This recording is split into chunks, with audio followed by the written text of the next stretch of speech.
Shwmai a croeso cynnes, and welcome to the What's Your Story podcast.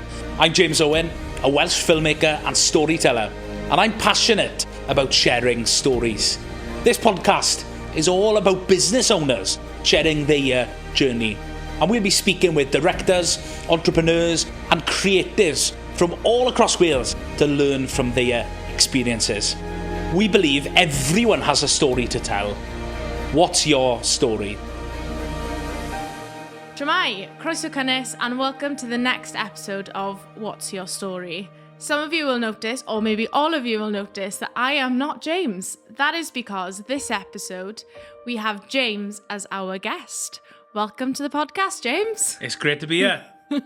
I bet this feels really weird for you now. It does feel really weird. Well done. You've done a good introduction of What's Your Story. Thanks. So for those who are listening or watching the podcast, can you just give us a brief download of kind of like what you do? Why so funny about that? It's because it's your podcast. Everybody knows who you are, but I'd like to think so.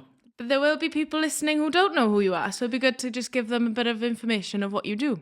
Maybe they don't, because a lot of people who follow us online are maybe people who don't subscribe. Maybe they're interested because their guests are on the podcast. But yes, I am James Owen. I'm a Welsh filmmaker and storyteller from Llanelli, and I'm the managing director of Stori Cymru, which is a story-driven video production company based here in West Wales. Oh, amazing. And when you were kind of like growing up or, thinking about your career, did you ever think you'd be running your own business? Absolutely not. What was it that you wanted to do when you were younger then? Well, when I was growing up, I was inspired by my sports teacher, Daniel Evans. He was my sports teacher when I was in Ysgol Gyfun Estrada growing up. And I thought, do you know what? He gets paid to teach kids how to play rugby. Now, Ysgol Gyfun Estrada at the time, being in Llanelli, Llanelli is a rugby town. 90% of the sports lessons in school were rugby. So 90% of the year, you weren't doing football, track and field. It was always rugby. And I just thought, you know, what a cool job. He's coaching kids, year 7 up to year 11, how to play rugby. And I played for the team. I think part of playing for the school team sort of inspired me in that role. Ultimately, I wanted to be a sports teacher. That was my sort of initial goal growing up. All of a sudden, I then wanted, I went to a open day in Cardiff University when I was in sixth form. And all of a sudden, I had this moment where I just didn't want to go to university anymore. And I'd spent a year and a half studying A-levels to get that qualification, or to get the right qualifications to get access to the sports course, to then do a PGC. For whatever reason, I don't really know what happened in my life. It just, that sort of desire to go to university just disappeared. And I was like, well, I've spent a year and a half studying biology, chemistry, physical education, most of these all in Welsh, by the way. And I was like, well, what am I going to do in my life? Sorry, just to jump in there. That's really interesting because I remember when I was in college, or even when I was in kind of comprehensive, there was this big push for people to go to university. It was like, yeah, your next step now is to go to college, then you go to university. It was like that kind of, this is how you're going to make it in life, as if you have all of these things, like you have your GCSEs and you have your A-levels and then you have your degree then, which helps you then get a job. But you said that you lost that kind of drive to want to go. So kind of then what happened after that then? Well, for me, I just fell into the world of sales. That was followed after a stint of just working in customer service. So I was in sixth form. I remember Adam Powell at the time, my head of year. I just decided I didn't want to go to university anymore. And I just decided to quit sixth form. I failed most of my AS levels. My first year of sixth form, I failed. So, I was in the process of, getting my act together. Like sixth form in Stradi was, you had a fun time, right? It was a place where, at the age of 17, I was driving a car. Like, the year seveners would go, they'd try and sneak out of the school and you weren't allowed to go to the shop. And I was there in my car, got a McDonald's, and I was one of the first people to drive in school. And everyone was like best mates with me because I could drive. But for me, I decided that university wasn't for me. At the time, I was working in Domino's part-time as a delivery driver. So I decided, you know what, I'm going to quit and work there full-time. So I think that was my first ever sort of I'd say full-time, because most businesses, most retail customer service jobs tend to be 0-hour contracts. So I never really had a guaranteed full-time, but, I could pick up more hours because I wasn't in school. And did that for a bit. And then after a long stint, I started working in a call centre. I just applied for a job. I seen a sales job, 9 to 5, Monday to Friday. I thought, that seems quite cushy. Working in Domino's was late hours. It was unsociable hours, working long evenings.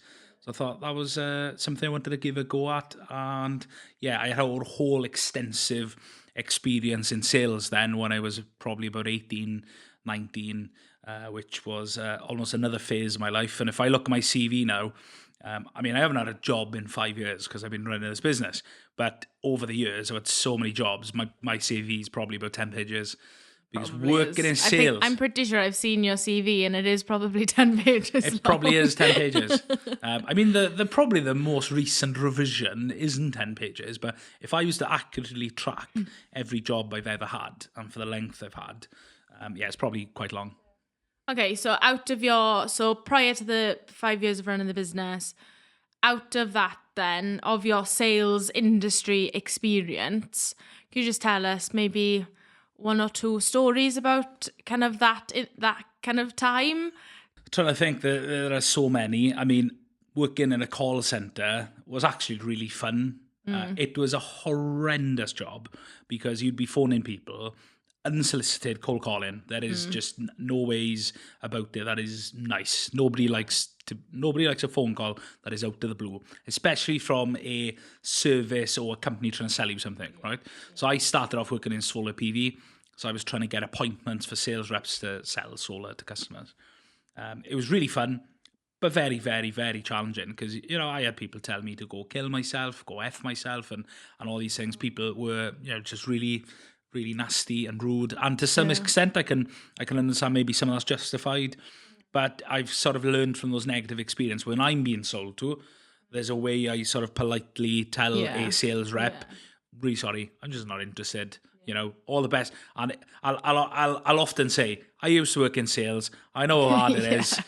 Hope you get a sale today. See you next week. Or don't call me again. But for me, working in sales, there's just so many different things. I remember one time working in a call centre and, we had a meeting one day and basically our boss was going around and asking everyone, basically, there wasn't a lot of money in the bank account. So my boss was asking the room, well, who needs priority? Who needs paying first? Because there's not enough people to pay the staff this month. And I was like, what is going on here? So you had people like, I've got, who's got kids? Who's got kids? People, hands up. Who's got a mortgage to pay? People putting hands up. So I was like, oh my gosh, I don't have kids. I don't have a mortgage. Yeah, just put me to the bottom of the list. Looking back now, how I've learned to maybe treat my staff I've learned from some of those experiences. But to play a game of who wants to get paid, it's shocking. It was quite bad. But that was the sort of industry I used to work in. I've had lots of funny moments working with staff over the years. Lots of stories. Probably some not appropriate for the podcast. But who wants to get paid? That was quite a memorable experience. Yeah, I would definitely want to get paid. Would you be putting your hand up? I'd definitely be putting my hand up. Yeah. I was really nice. I was like, do you know what? Well you've got kids. You get paid. I'll just get it when I can get it. And there was a very elaborate explanation as to why the money wasn't there, which was hilarious, but also a bit ridiculous. Because looking back, I did not believe that story one bit. It's interesting that they took that approach to kind of take it to the floor and be like, who wants to get paid? Like this open invitation of, everybody, at the end of the day, everybody wants to get paid. Everybody has bills to pay, regardless of whether they're like your regular subscriptions or they are bigger purchases like cars and, mortgages and things like that. But at the end of the day, everybody wants to get paid. So from that experience then, do you feel like you gained a lot of skills from that time? Absolutely. Yes. Customer service. Yeah. That's played a huge part in that experience of having sales training, customer service training, in how I go about my day to day, not just in business, but how I sort of conduct myself outside of work, in the rugby field, through my voluntary work in churches, all those sorts of things. It's taught me a lot of how to communicate to audiences, how to communicate to a room, how to maybe encourage someone and build up a team. Because not only was I working on the floor as a minion, right? I was actually running and managing teams. I'd go from one department or one company to the next. So I've done it all, right? I've been there on the sales floor, phoning people. I've been then you've got closing, right? So you'd get the general interest, then you'd pass the phone call to a closer, Yeah. to then close the deal, and ultimately the deal would be to get a sales rep an appointment, right? So your job was to get the sales rep appointments in the diary. And if there was no appointments in the sales rep's diary, then ultimately the business were making money because they can't close the deal. Yeah. So that's taught me how to communicate, how to sell. But I had to untrain myself, because learning sales techniques in that industry now has taught me a lot, where I've had to untrain my sales techniques because the hard sell doesn't work anymore.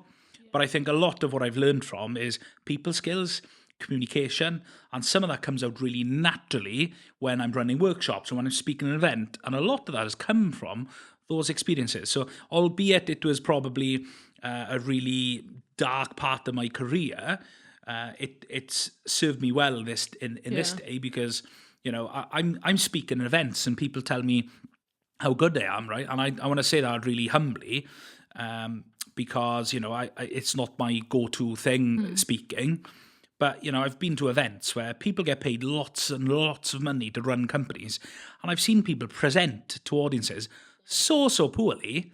And I'm like, what are you doing? You get paid like 60, 70 grand a year to be the CEO of some sort of public service. And they can't speak, they can't present. And I've had no like presentation training, or I've had no training on communication. Not to say I'm a flippin' TED expert, right? But I've got no problems in speaking to an audience. But all of that's come from the sales, right? Because the sales training teaches you confidence and how to engage with someone and taking no as not an answer. Now I've had to learn. Like I said, I've had to train myself, because if a customer says we're not ready, it's an objection, right? So it's in the sales world, it's called handling objections. Yeah, objection Somebody handling, yeah. You would have had training. I know all about objection handling from my time in a large FTSE 100 company. Admiral. Yes. But objection handling, that's something I had a lot of knowledge in how to handle some of those things. And I take that into my now day-to-day run in Stori Cymru. But I don't handle objections as extreme as I once would. Because, if somebody said, all right, okay, let's get the sales rep in. Yeah, you're happy, you're interested. Okay, he's free next Monday. Does 9 o'clock work for you, or 2 o'clock? Oh, actually, yeah, I'm busy Monday. Oh, well, what about Tuesday? What about Wednesday? Right? You'd offer all these different dates to really close the deal. Whereas now, I've kind of learned that, if maybe somebody's not interested, there's no point trying to get something from that opportunity, because if they don't want it, they don't want it. So how we sort of now have that sales process in Stori Cymru is trying to understand, right, are we a good fit for this prospective customer? And if we're not, there's no point trying to make a sale out of it, because ultimately we're not going to be doing our best to deliver a good service. But yeah, communication, customer service, confidence, all those sorts of things are some of the things I learned from working in the call centre. But fun times, but also quite dark as well. Yeah.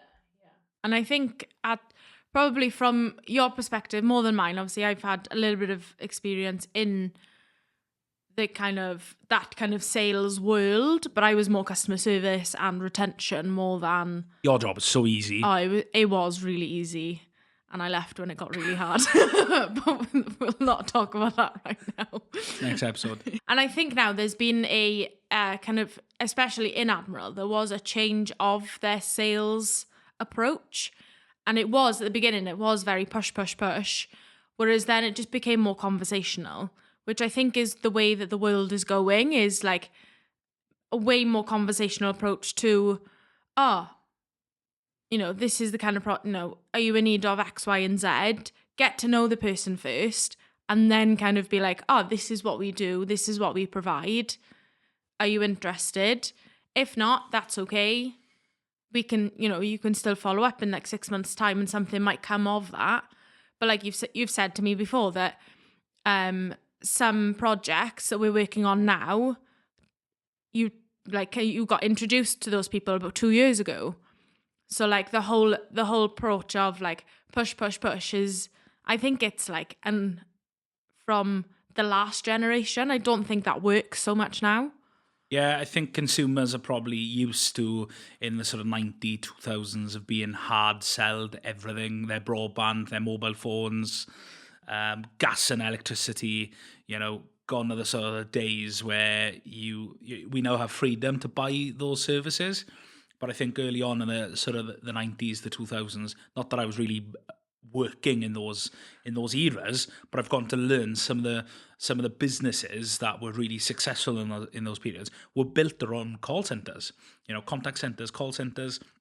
They were sort of the absolute vehicles, the driving sales in some of these businesses. And I think that gone are those days of the hard sell.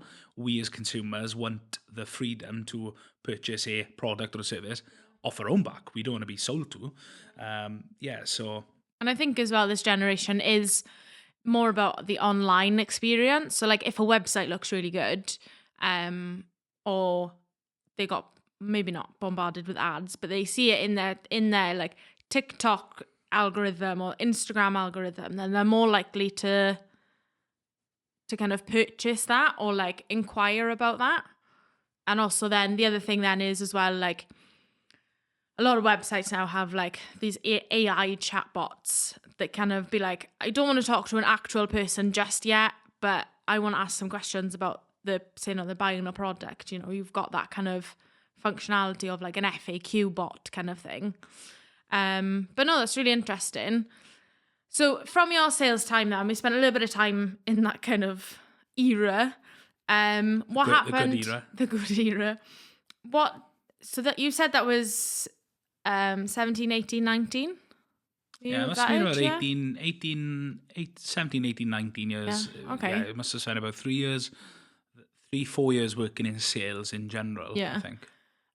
Okay, so then that kind of era then, when that came to a close, or at what point in that time did you think, I can't do this anymore, I need to find something else? So when I was working in a call centre, I met a guy called Tim Francis. Me and Tim were in school together, so from year 7 to 11, we were in the same form class, and we were acquaintances, if at that. And me and Tim used to say hello in registration, cofrestru, shmai, all right, that was it. I didn't ask him how his weekend was. I wasn't really that bothered.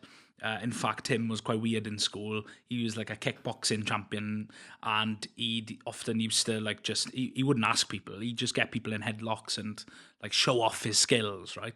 And I was working in the call centre in Llanelli, and about 6 months of me working there, Tim came for an interview, and then as he was leaving for his interview, I was like, "Oh, Tim, Shmai, what are you doing here?" He's like, "Oh, I'm looking for a job." I was like, "Oh, right, like the rest of us, And he told me that he was successful and he was going to have a trial. So he started working in the call centre, and we became very good friends. And I'd often hear Tim and a work colleague talking about God, the Bible. There are all these debates during the lunch breaks in around the Christian faith, and I was very interested in debating some of these things. And at the time, I probably would have called myself more of an atheist, or actually in reality, it was probably more agnostic. And I'd sort of challenged some of their thoughts, some of their thinking, and I was quite interested in knowing more about their beliefs. And I wanted to explore faith. Yeah. And Tim had asked me one day, "Oh, do you fancy coming to church one Sunday? Check it out," sort of thing. I was like, "Yeah, I think I would." Yeah, I was quite open to it. And I think I must have made about 1 million excuses as to then why I wasn't going to come. So I was like, yeah, I'll come on Sunday, no problem. And then I text him like late Saturday or Sunday morning, really sorry, can't come today. Oh, my dog did this. So I'd make up an excuse. I was probably just hungover, gone out the night before with the rugby boys. And I'd make all these excuses. And then he used a sales tactic on me. Okay, at the end of one shift on a Friday, he was asking me, "What are you up to this weekend?" I was like, "Oh well, Furnace, I haven't got a game, so yeah, I'm probably not going to do very much on Saturday, and I haven't got anything planned on Sunday." And he's like, "Oh, right, okay." And I said, "Oh, what are you up to?" "Oh, well, I'm going to church this Sunday, and I thought you could come along to the evening service." And I thought, "Oh, right, evening, okay. Well, yeah, I can have a bit of a lie-in. That sounds good." And I was like, yeah, okay, yeah, maybe I'll come along this Sunday. And he said, "Great, can you pick me up?" Oh, so no. Tim at the time, right, couldn't drive, and he had closed the deal. Okay, I couldn't get out of this. Tim, you're a good salesman. Tim is a very good salesman. So I couldn't get out of this. And now all of a sudden, for Tim, fair play. He used to walk to church like every week, unless he could get a lift. But he lived about 45 minutes away from church. So he'd walk on a Sunday, if not twice a week, because he'd go twice on Sunday. Anyway, so I was like, right, I can't. It'd be awkward of me to pick him up and then say I'm not going to come. So we picked him up. We went to church.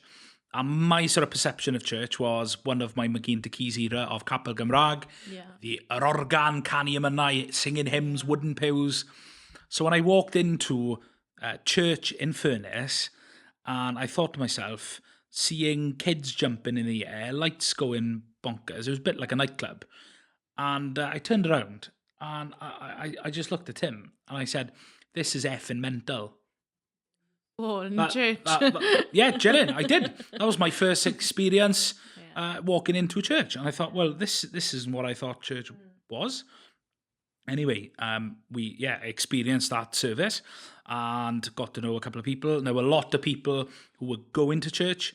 I already knew of those people because they're younger brothers or sisters with the same school age as me. So people like Seb who runs Shire Coffee, his younger brother Toby, we were best mates in school, and there were other couple of people that I recognised. And went to church, enjoyed it, went back the following Sunday, and I just kept going for a couple of months. And I don't know what had happened in my life, something bad to some degree, where I felt I needed to make that call to believe in God, because my life was just such a mess. And I asked for my pastor at the time to pray for me, to make that decision to become a Christian.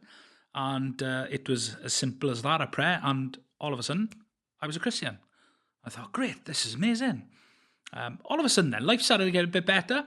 And I thought, well, part of me likes the lifestyle I was living. And then part of me felt that becoming a committed Christian, I'd need to take my life in a certain direction. And I felt that I was kind of at a crossroads. And I thought, you know what, my life is pretty good now. It's getting better. Maybe I'll come back to Jesus when it's all falling apart again. Or maybe I'll just, come to him when it's a mess. And I'll enjoy my party lifestyle. And I'll come back when I need him, sort of thing. And then I was asking myself the question, well, if at all I'm going to take the Christian faith seriously, I need to be either all in or not at all. Yeah. I'm a glass half full kind of guy. I'm either all in, 100% committed, or just not at all. And I asked myself that sort of question, and I was almost at like an identity crisis, because I knew that I was very popular at the time. When I was younger in school, I was all the house parties, even though I was in Stradi school. I was in house parties with the Coica kids and the St John Lloyd kids and Bringwyn and Glanamo and all of those. And that kind of popularity is still showing now. Like you can't go we can't go anywhere now where you don't bump into someone, and it does drive me mad because you just know everyone. Or if it's like, oh, who's the person that does X, Y, and Z? I know James will know who they are, and everybody just comes to you for like, oh, who does this and who does that, and so that kind of like popularity does pay off. It does pay off. Good and bad, because there are some instances where maybe the popular side of the people I wouldn't want to associate in life have sort of gone. Because so it's been helpful to a degree. But back when I was, in this moment of my life, I had this identity crisis because, you know, I thought I was very popular, and I felt if I wanted 100% commit to following a life like Jesus did and to become a full follower of Christ, I would feel that I'd have to give some things up. And I felt like popularity, I felt like I would have had to have given that up. And for me, I quite liked that. There was a sense of comfort, a sense of belonging in people liking me, which I really appreciated, and I didn't want to lose that. And all of a sudden, I changed jobs, and because I became a Christian, my values had changed drastically over time. And when I became a Christian, it was almost like a switch went off in me. I stopped going out getting hammered. I stopped swearing. I stopped living in this way. Now, if those people who live like that now, I'm not to say you were wrong. You can live your life however you want. But I know from a biblical perspective, that isn't of God. And I wanted to live like Jesus did. Yeah. So for me, all those sorts of things just stopped. And I felt that I was at this identity crisis. I was at this crossroads. And at the time, I'd moved from one job to another, and I think I started working for Carphone Warehouse, and they had selling mobile phones now. They had sent me on a course, and I was in Bristol, and it was during this period. It must have been April 2015, I think. It could have been. And I was out on a course, and I was listening to a sermon by T.D. Jakes, and it's basically a story of an American preacher who was preaching on a story in the Gospels, in the New Testament, and it's a story about Peter and one of his disciples, where Jesus and one of his disciples, Peter, are walking along the beach, having an exchange, a conversation, and I think this is after his resurrection. And basically, in T.D. Jakes' own words, Jesus says this: "If you choose me, you'll lose nothing, you'll gain it all." And for me, that was the mic drop moment where I felt, do you know what? I might lose my popularity, but I'm going to gain eternal life. And for me, that was worth way more than holding on to my identity and my popularity. And from that moment on, I felt that now my identity is in Christ. And I've got a lot more to live for than just living for the weekend and living to be liked. So it was from that moment on where my life really took a turn for the better, I believe. Shortly after that, a couple of months, I got baptized, and that was a really exciting moment to sort of publicly declare my faith. And then in that period, it was the September, October of that year, I started volunteering with the youth ministry, and a man by the name of Mike Adams had donated money specifically to my church's own camera, and the youth pastor gave me a camera and said, "Can you go take some photos?" And that was the start of me creating things. And that was the start of my creative journey in where I taught myself photography. And that slowly developed as time went on, as I carried on volunteering. Wow. No matter how many times I hear that, and I have heard it a lot, it always, it just blows me away that God will use every opportunity to draw you closer to Him and draw you onto the right road path for your life, basically. But yeah, I love that. It gives me goosebumps every time. But going from that then, so the youth pastor handed you a camera, and at that point you didn't know anything about photography. Absolutely nothing. Nothing. So you didn't know what ISO was. Just like I don't know what Shutter speed, what's this? Yeah. The f-stop, what's that? It's the swear button. That's funny. Yeah, I didn't know any, how to use a camera. I didn't know any of the parameters, your ISO, your shutter speed, your frames per second, all of those things. No, I didn't have a clue. So all of that then was self-taught from the get-go? Self-taught. So ultimately I taught myself photography. Yeah. Then we started to do, I started filming things for youth, and then that turned into putting little videos together. And then that developed into making short films, specifically documentary short films. So I started to make lots of films for church over a period of years. And it was in that moment where I was getting people, compliment me for making parts of the films and thought, James was amazing. Oh, that made me emotional. That made me cry and all these things. And I thought, wow, there's power in telling stories, especially through film. Yeah. And it was at that point I discovered a passion for telling stories. And, over a period of a couple of years volunteering, I thought, okay, well, how can I maybe make a living doing this? Yeah. So it was at that point volunteering when I decided, do you know what? I need to learn to run a business in some sense to make money off this skill. And how do I go about doing that? Yeah. And for me, that decision was to go to university to learn how to run a business in the creative industry. But before I could get there, because I dropped out of my A-levels, I had no qualifications, right? So I had to go to college to get a place to study in uni. Yeah. And it was at that point where I was working, weirdly, for Cathedral Hygiene, which is across the road where our office is now. And I remember handing my boss my resignation. Lovely Jan, who's retired now. Aww. Bless her, she's done a good job. I remember handing my resignation to Jan, and she was like, where are you going? PHS? Natural Hygiene? Now, for those of you who don't know, these are competitors in the industry. And I said, no, Jan, I'm going to college. And she couldn't believe it, because I made that decision to hand my notice in the August of 2016. Yeah. And then September, I enrolled in college. That's crazy. How did that feel going to college as like an adult? Oh, I was flipping pain in the backside. Well, I had a bunch of like 17-year-olds who were like smoking weed and trashing the classrooms, and it was very frustrating, because I was there because I wanted to be there, and I think a lot of my classmates were there maybe because they weren't good at science or weren't good at maths, and they just picked it because they thought it was a bit of a laugh. Whereas now I've gotten to learn that actually, well, do you know what? Creative industries is a career path. It's not just something you pick because you're bad at maths or science. Yeah. So I think it's quite frustrating initially, because some of the classmates weren't really serious about making films. Yeah. They were just mucking about and having a laugh. Bit like when I was in sixth form.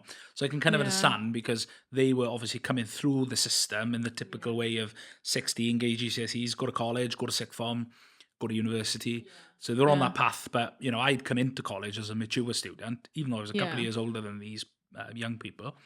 But for me, I was there because I wanted to learn. Yeah. And Richard Lewis, one of my lecturers who was there in Coleg Cigar, was fantastic. He taught me loads. And I had already picked up a lot of the practical skills beforehand, because I was self-taught.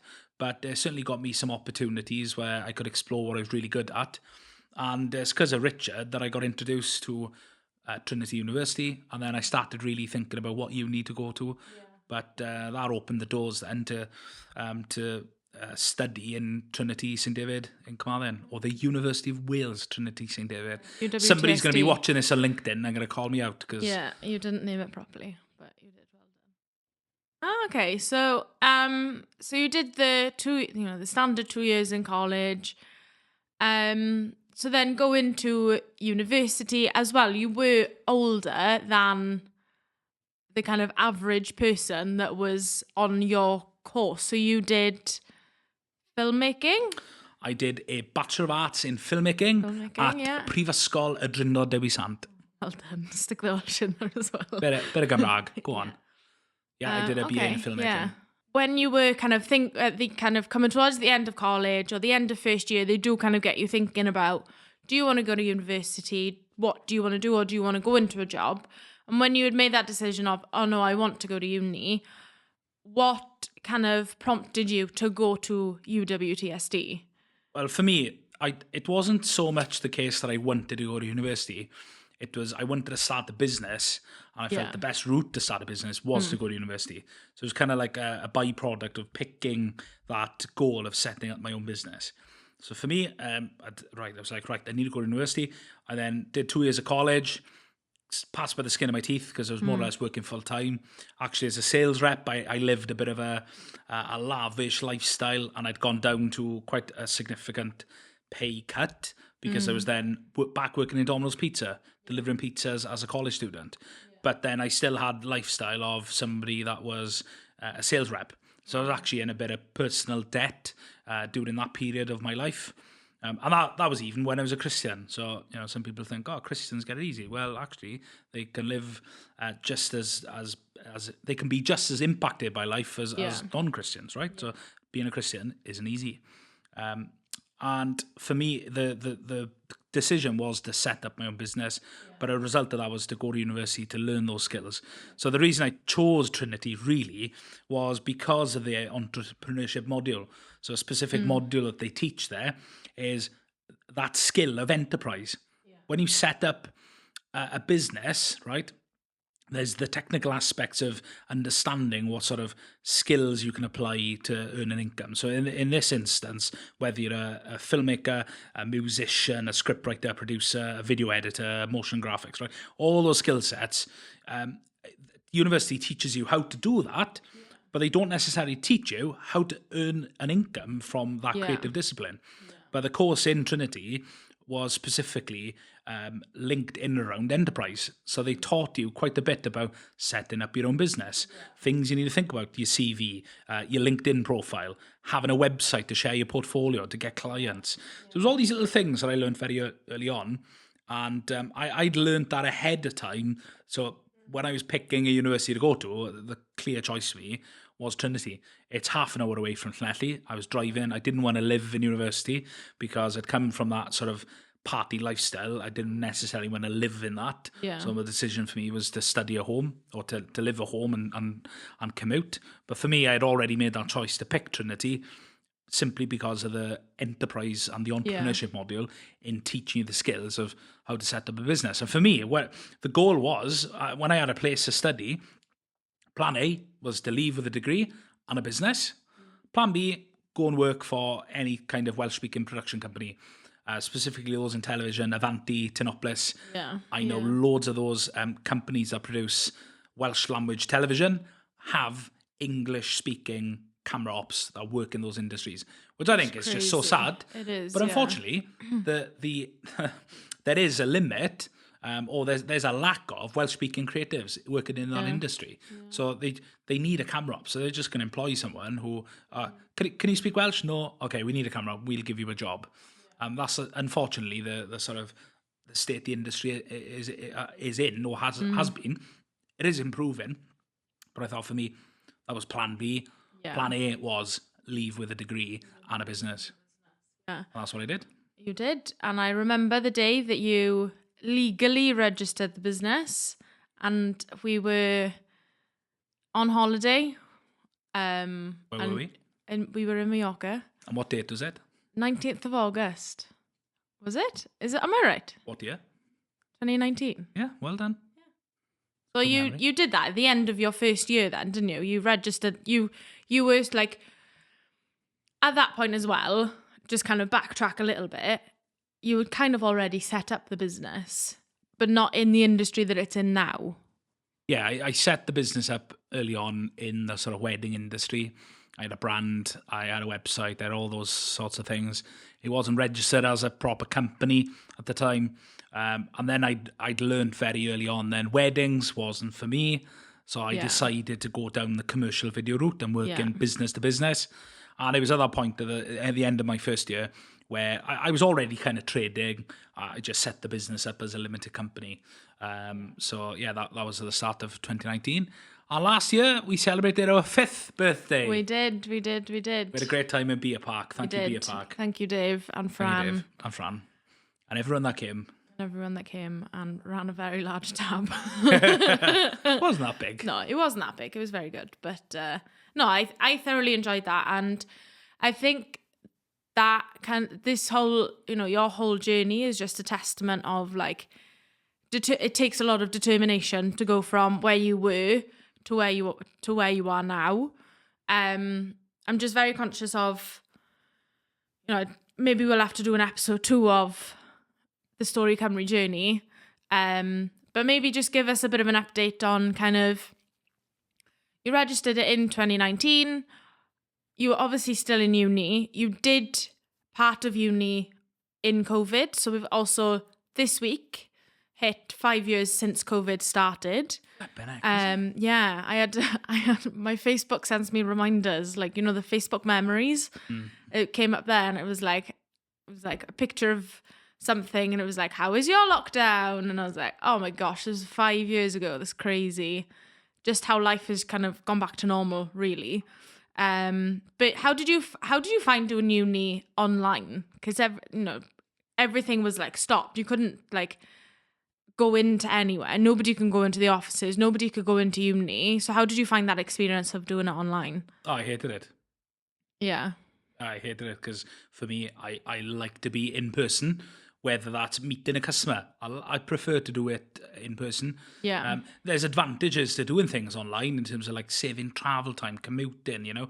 If I need to meet people in Cardiff, it's a flipping, you know, it's a bit of a trek. It takes out the time of your day. Yeah. But doing things online is quite convenient. But teaching a classroom, I just did not engage online. You know, I'd be doing something else on my laptop. I wouldn't have the attention span to really just zone in on a lecture for 2 hours on Teams. Just didn't work for me. Yeah. So it was quite challenging. You know, we missed out lots of opportunities. I had a whole aerial filmmaking module where we were going out to play with drones as part of our degree. I remember you were so excited about that. I was so excited. Who gets to fly drones as part of their like coursework, right? Not very many people. Not very many people. But I paid $9,000 for that year, and I never had the opportunity to fly the drones. Do you know what I mean? There's a missed opportunity that I'll never get back. But I'm a licensed drone pilot now. It's all good. But for me, it was just pretty rubbish. Just rubbish. And in that time as well, you mentioned that kind of while you were studying in college, you were still working. While you were in uni, were you also still working? Like kind of juggling that whole life of like, I'm working and I've got my degree to finish and I've got my relationship and family and all friendships and church and all that kind of stuff. Did you juggle working with that? Yeah, it was quite challenging because the business was sort of naturally growing. I had an opportunity to work with a new customer. This was in March, April 2020. We started having these conversations, and essentially they came back to me and they said, we want to work with you on a project to film a series of videos. And it was probably about 3 months worth of work. And I thought, that's a great opportunity, right? But for me, I felt that something had to give. I didn't have enough time to commit to this customer while studying full-time in education, albeit in uni, right? Because uni's a bit more flexible than college. You do get a lot of downtime to study and things. So I was, full-time education. I was then, excuse me, and we need some water in here. We do. I was in full-time education. I was also then running the business. I was working part-time as a marketing assistant for a facility management company, volunteering in church, planning the wedding. It was all just crazy. And for me, the most logical decision was to say no to the customer. Because at the time, I had no financial support during COVID as a business. And I felt that, I need a part-time job. I need to pay the bills, right? I need to save for the wedding and pay for things. So the most logical decision was to say no. But there was a nudge in me, more so a spirit-led nudge from God. Quit your job. And I'm like, God, why do you want me to quit my job? That's just, what a stupid idea. Like, are you crazy? Yeah. But for me, I had to really wrestle with this. And that was the best decision I ever made. Because quitting my job then gave me the capacity to take on this new customer, which then opened a lot of doors for me. Yeah. And ever since, it would have been May 2020, I've been able to pay myself a salary from the business. Yeah. So, I've not had a job since. And, it's really tough when you start a business. I think it's very easy to start a business. Oh, yeah, super easy. To sustain a profitable business and to keep a business going is very, very difficult. That's the challenge. So if you can reach 2-3 years, that's probably the typical failing point for most businesses. Okay, yeah. And for me, it was like to pay myself a salary all that time. Just goes to show that we've made it work, and it was a good call. But it was a huge risk, a massive risk for me at the time. Yeah, and I've learned in my time running a business that you just need to take risks. But it's about taking the risks at the right time, taking calculated risks, because just taking risks for the sake of it is a bit stupid. But sometimes I've always felt that, in my business journey, I've always had this nudge and almost a permission from God, do this, do that. It might not seem the best thing, but looking back, it's by far been the best decision. And just to kind of finish us off, speed forward now to kind of recent years. You've not just been a one-man band. You have then gone on to employ other people. Do you want to just expand on kind of that kind of whole journey of employing other people and not everything being held to, like, you're not holding everything? Does that make sense? Yeah. Yeah, I employed you. You did employ me, yeah. Yeah. Albeit it wasn't wasn't by choice. No, and not by like you've said before, like you've had the thing of from God, I'm gonna, do this, do that, and then when it kind of came around to bringing me into the picture, it was more like me coming to you and being like, God has told me that we need to do this. I'll tell God I'm the managing director and I want him to tell me. That was your response. That was my response. Exactly word for word. That was it. I remember it in the car, the two of us talking. But yeah, obviously I've employed you. You weren't the first official employee. No, I've had had editors in the past. It's been quite challenging, to be honest. Employing the right people is so challenging. And I've got it wrong 4 times or 3 times. I've lost count. But I've made a lot of appointments in the team, and most of the times it hasn't worked. It's made me think, okay, am I the problem here? Am I just a terrible boss? Am I a terrible person? And I'm the problem? But yeah, we've grown now to a team of 3. We are now based in Llanelli. We've got an office space. We've got a studio space. We've been growing rapidly over the last 6 months. But every year, I'm quite proud to say that we've made a profit. We've made a profit and we've grown each year. So each year we've done better than the last. So that's great for us. And I'd like to keep it continuing to go that way. But no, we're in a good position. I think people are starting to get what we've tried to build. And it's working. Like we don't really do that much marketing. Okay. But through the networks I've built, through the relationships I've built with business owners, the business has just naturally come to us. And we're in that fortunate position, but I've spent 5 years working, building this business to get to that level. It takes time. And how would you describe working with me as your wife? Fun.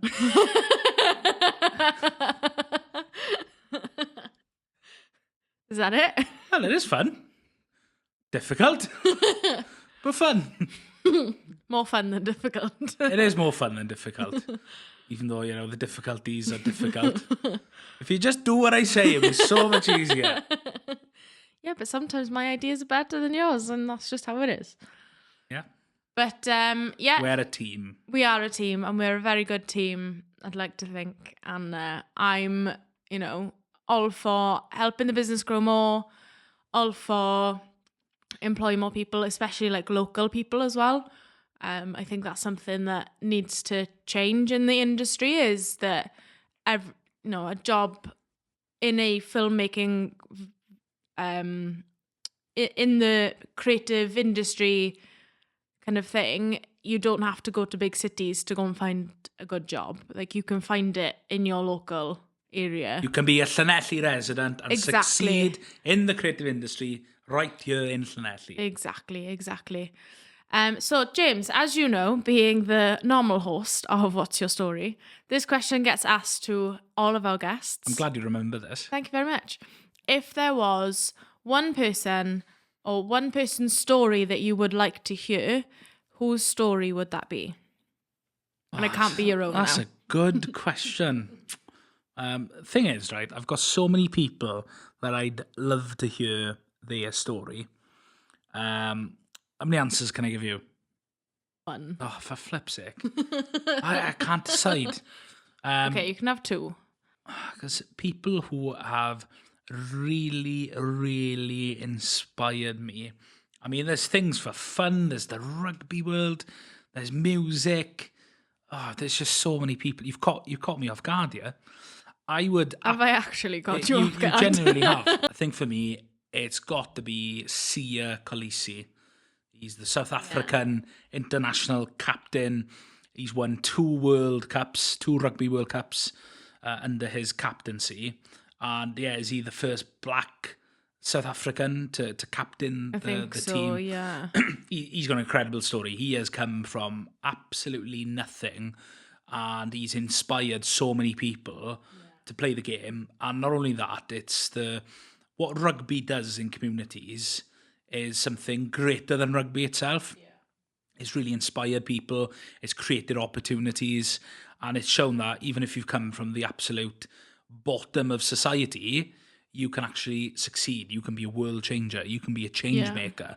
And I think for me, that seeing his story and how he, as a devoted Christian, has really turned his life around and not said, this circumstance is just going to keep me bound to this. My life isn't going to be bound to this circumstance. I'm going to overcome this, whether it's poverty, death, in family and all those things. And he's got a fantastic story. I'd love to get him on. In fact, I was looking at the dates when we were going to play against, is it the Chelsea Sharks I think he plays for? Is it the Chelsea Sharks, or could be the Hollywood Sharks? There are so many South African teams now, and I was like, if the Scarlets play, if they play them at home, I can send him a message and he can come down. But they weren't playing fixtures because they're in like the other conference. But Sia Khaleesi, if you're listening, I'd love to hear your story, mate. That would just be so good. Sia Khaleesi. Wow. And that even trumped Hans Zimmer. You're such a Hans Zimmer fan. I am such a Hans Zimmer. Hans Zimmer is up there. I flipping love Hans Zimmer. And he'd be class to have on. But Hans Zimmer's great. I'd love our conversation. But if I had to pick, it would be Sia Khaleesi. Yeah, okay. Fair enough. Well, thank you so much, James, for letting me host you on your own podcast. That's fine. I didn't have to come very far. No, you didn't. Only across the way. Stori.Cymru. Link in the description. Is that what you can ask me? Where can people find you? No, I wasn't going to. Cause, that's what we should do. Well, people know where to find us. We're in North Dock. Yeah. Well, thank you, James, for letting me host your episode of the What's Your Story podcast. And thank you for listening.